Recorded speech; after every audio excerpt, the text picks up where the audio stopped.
Hello, this is Hunkmarvel. I'm sorry it's been such a long time, but every once in a while something happens that really annoys me and gets on my nerves, so I come out of retirement and I have to talk about it. You know who this is. This is Michael Jordan. And lately there's been a lot of hype about this guy. Once again, there's this documentary called The Last Dance about their Bulls' last championship, and it's all about how great he is. And he's the greatest of all time, and it's a bunch of nonsense. And it's just a bunch of corporate gobbledygook. It's just a marketing gimmick to sell shoes and other things. And I'm going to blow the myth out of the water that he's the greatest of all time. He was merely a good player. That's it. A good player. He was just chosen by the corporation to be the marquee player, to sell tickets and shoes and Gatorade and batteries and you name it. First of all, they'll say Michael Jordan was this great defender. Oh, he just shut down everybody. No one could score off of this guy. Crap. It's just a bunch of crap. He played as a shooting guard. And in those days, when he played, the star of the team was always the small forward. And other times the center, but usually the small forward. So he played on the one-on-one era. He didn't have to play the star of the other team. The best players he had to play against was Clyde Drexler, the shooting guard for the Portland Trail Blazers, and they only played each other twice a year. Most of the time, Scottie Pippen was guarding the best player on the other team. And you know what? This allowed Jordan to save energy on defense. So he was able to save his energy for offense. He did not shut anybody down defensively. Whenever he played people like Clyde Drexler, he scored more points than his average. He couldn't guard Magic Johnson in the 91 finals or any other time. The Bulls lost the first game with him guarding Magic Johnson. So in the second game and from then on, they put Scottie Pippen on Magic Johnson. And then the Bulls won every game after that because Pippen is the one who disrupted their defense. Jordan didn't shut anybody down. All these people, these cretins who are in love with Michael Jordan will say, oh, he was a great scorer. Oh, no one could score like Michael Jordan. He led the NBA in scoring so many years. Yeah, but if you look at Basketball Reference, yeah, he had the most field goals, but he also had the most field goal attempts. Look at this, 300 more attempts than the next guy. Go figure, the guy who took the most shots led the league in scoring. Gee, funny how that works, huh? And field goals missed, which allows the other team possession of the ball and a chance to score. Michael Jordan, he led the league in field goals missed year after year.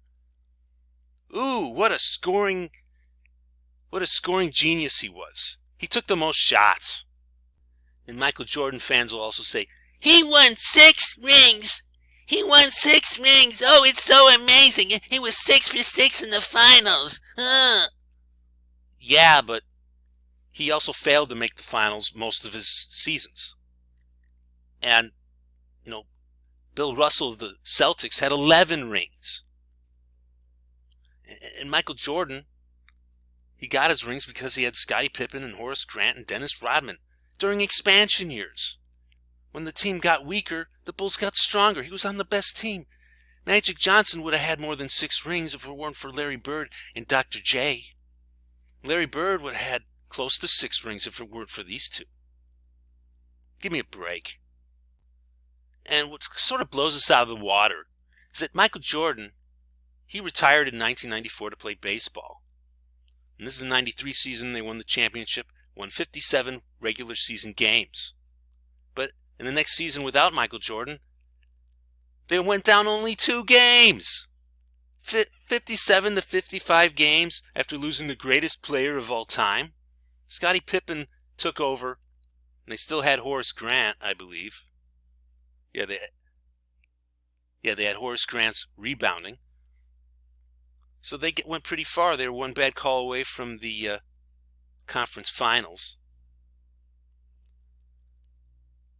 And then they add Michael Jordan.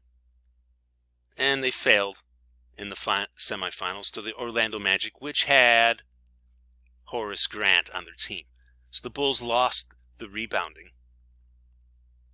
and they didn't win a championship, even with Michael Jordan, the greatest of all time. So yeah, that's the fifth reason. They lost the rebounding. It's defense and rebounding that wins championships, not a ball hog.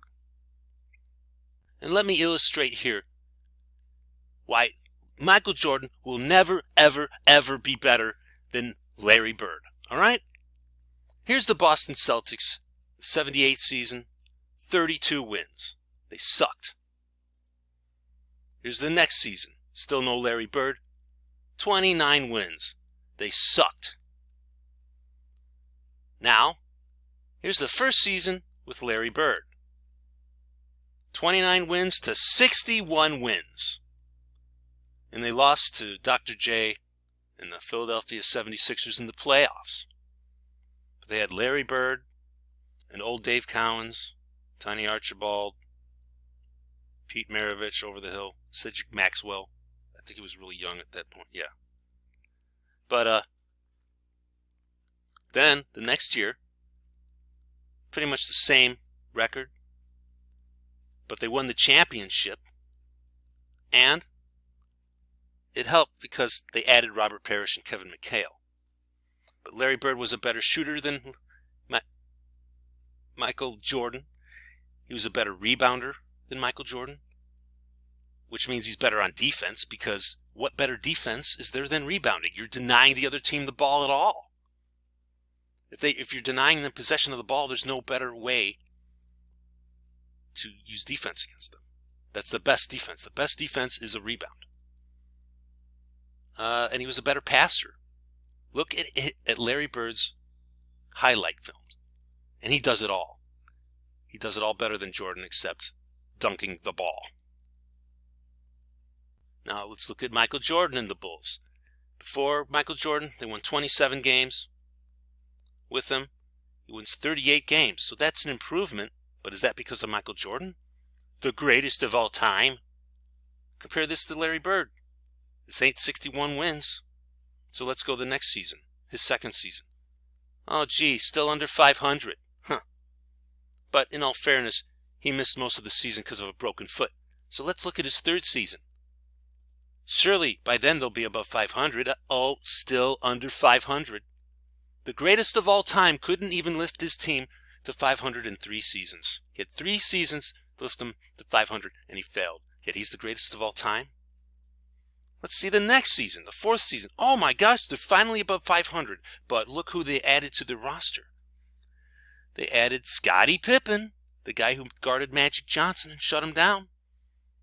They added Horace Grant and his rebounding. Rebounding.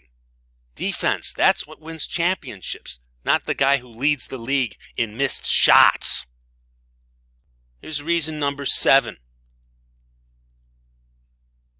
This is Kobe Bryant, the guy that died in that helicopter crash this couple months ago. On January 22nd, 2006, he played Jalen Rose and the Toronto Raptors, and he scored 81 points. He shot 60% from the field. He took over 40 shots, hit a lot of free throws, like 20 free throws. And he scored 81 points, the second best scoring performance in an NBA game in the history of the NBA. Now, if Michael Jordan is the greatest of all time, why couldn't he score 81 points? Now, sure, the Toronto Raptors only won like 20-something games that year, so they were a pretty poor team against whom Kobe Bryant scored 81 points. But Michael Jordan, throughout his career, had plenty of opportunities to play against crappy teams and score somewhere near 81 points, but the best he could do was 69 points in overtime. In the playoffs, 63 points in double overtime against the Celtics. In a losing effort against the Celtics, by the way. Kobe Bryant didn't need double overtime to score 81 points or 63 points, but Michael Jordan needed double overtime to score that many. If Michael Jordan's the greatest of all time, why couldn't he score 81 points? So defensively, he didn't shut anybody down, And offensively, he never came anywhere close to 81 points. What's going on here? Why is it that people ignore these facts that are so clearly in their face? Hello, the guy scored 81 points. Jordan couldn't come anywhere close to that, and he did it in overtime. He did it. He scored 81 points in regulation. He didn't need overtime. But still people say that Jordan's so great.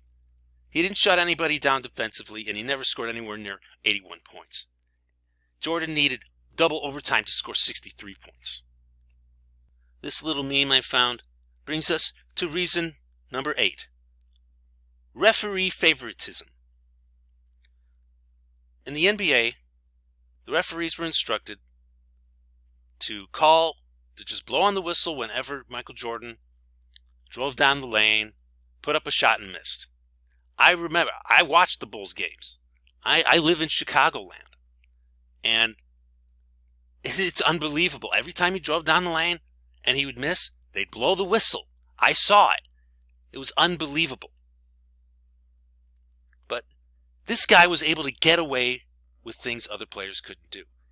He even threw a punch or grabbed Reggie Miller's neck, as, you know, he was the instigator of that fight, and they threw out Reggie Miller when he clearly threw the first punch or grabbed his neck or something. I don't remember. And the reasoning for this was they didn't want Jordan to get fouled or hurt. They wanted him to score a lot of points because he was the chosen marquee player for the NBA. And they wanted him to do well, and he brought in ticket sales and the away games and the home games, but more importantly, the away games. He made a lot of money for the NBA because it was a marketing gimmick, and they had an uneven playing field to help him do better. You could even see footage of Magic Johnson ribbing Michael Jordan about this at a photo session for the Dream Team for the Olympics in 1992. There's Bird, Magic, and Michael Jordan sitting for a photo. And Magic's behind Jordan, and he says, "Don't get too close to Michael or you'll get called for a foul." Here's the 9th reason. Michael Jordan never won any NBA titles whatsoever, never even came close until the Boston Celtics, the Los Angeles Lakers, and the Philadelphia 76ers got old. Oh, and let's not forget the Detroit Pistons. It wasn't until they were aged or injured or fell apart that were the Bulls able to win an NBA championship. And the Bulls won the NBA championships because they were the best team, because the previous best teams got old and fell apart. He didn't win because he's the greatest of all time. He was merely a good player. The Bulls won because they had the best team.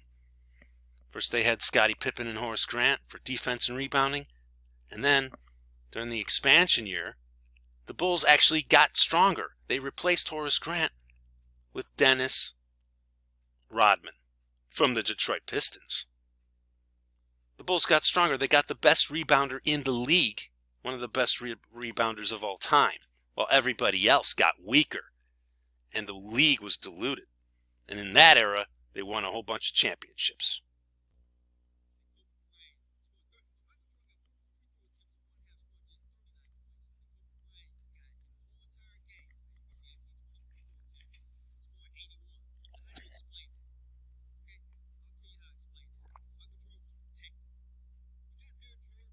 Mm-hmm. Mm-hmm.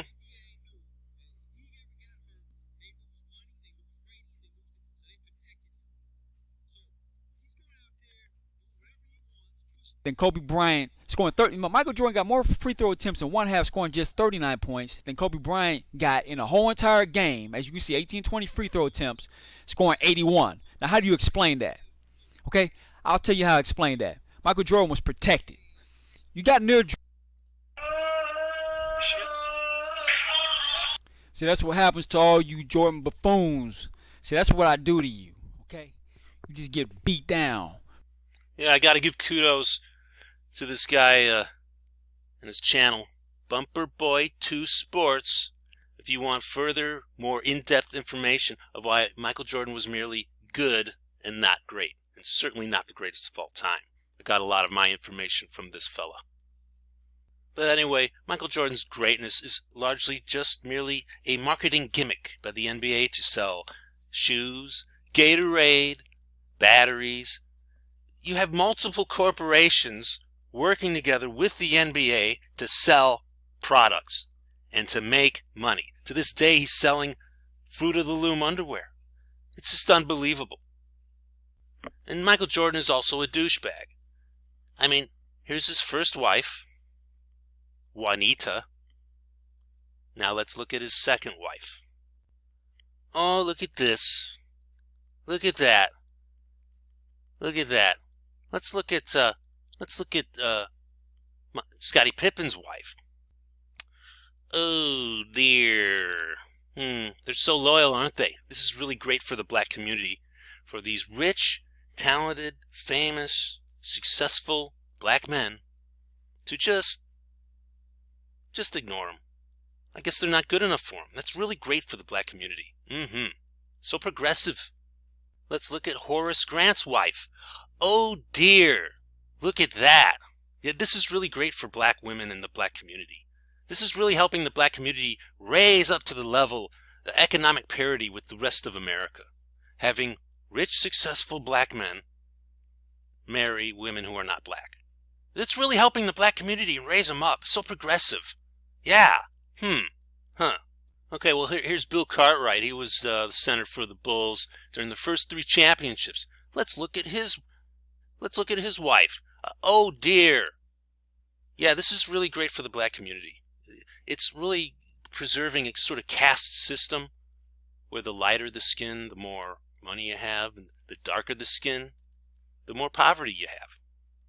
So, if you like the caste system, you don't have a problem with this type of thing. No problem at all. Do I need to go into Dennis Rodman? Let's see, his first wife. If I could find a picture, I think that's his first wife. And then he went with, Madonna wanted his baby. She wanted to be impregnated by him. And then he married Carmen Electra.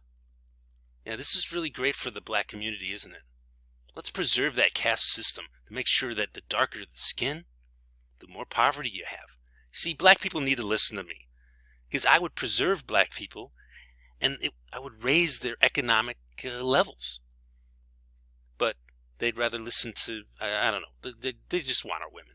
Most of them seem to want our women. But surely Dr. J isn't like that. He's a paragon of virtue. Yeah, Dr. J. He was a good guy. Look at who he was married to. Oh, yeah. Here he is in his kitchen at his home in the 1970s. Or maybe it's at some studio. I don't know. But look at his wife. She's black, or part black. Have you noticed how all these athletes, they always marry light-skinned women? If they're black, they're light-skinned black women. Why? What's with this caste system here? How come they're not marrying dark-skinned women? I don't understand it. Aren't they proud of being African? African Americans? Why don't they go for darker-skinned women? I don't understand. They always several shades lighter. I don't know what's going on here. They get famous, and then all of a sudden, they go for lighter-skinned women. But hey, at least good old Dr. J married a black woman, and I think he's still married to her. And he's a good guy. He was a great sort of example for the youth of how to comport yourself in public. He was soft-spoken. He didn't brag. He just showed his stuff on the court. Let his play speak for himself. He was a good guy, a paragon of virtue. Hey, what's this? ESPN.com. Reaching out. Hello, Alexandria. This is your father? Julius Irving to Alexandra Stevenson, 27 years after her birth. Huh? What is this? What? He had a daughter that he didn't meet until 27 years after her birth? Let's see. Doomed from the get-go. The couple Julius Irving and Samantha Stevenson had no chance from the start. He was a freelance dunker and she was a freelance writer. But they were from different planets. He was black, married, worshipped, and image conscious. She was white, ostracized, and passionate about the truth. What? She helped pave the way for women in the locker room. That's her. That's the mother of his daughter that he didn't meet for 27 years? But I thought Irving was... Oh, I'm so disappointed. Well, I guess that says it all. I guess, like, most of them want our women, and they're coming from all over the world into our country. And they all want our women. They don't want their women. They should want their women if they really had pride in themselves, but they want our women. So should we just let them have our women because the people who rule over us tell us to let it happen? Is that what a real man does? Or does a real man disobey the commands of their oppressors, resist the commands of those who want to destroy their people, and be a man and resist that? It's up to you. I know what I'll do. You should be very concerned. Oh, I'm sorry. I have to do an addendum here. This guy, he was a backup center for the first three-peat team in the 90s. And his name's Will Perdue. And Michael Jordan punched him in the face during practice. One of two players that Michael Jordan punched in the face during practice. Do you know who the other player was that he punched in the face? Steve Kerr. He's the current coach of the Golden State Warriors. But back then he was guard and he came off the bench and shot a lot of threes. So, yeah. I hope you saw the pattern there. Oh, wait a minute. You're not supposed to see a pattern there. I forgot. I'm sorry. There's no pattern here. You should be very concerned.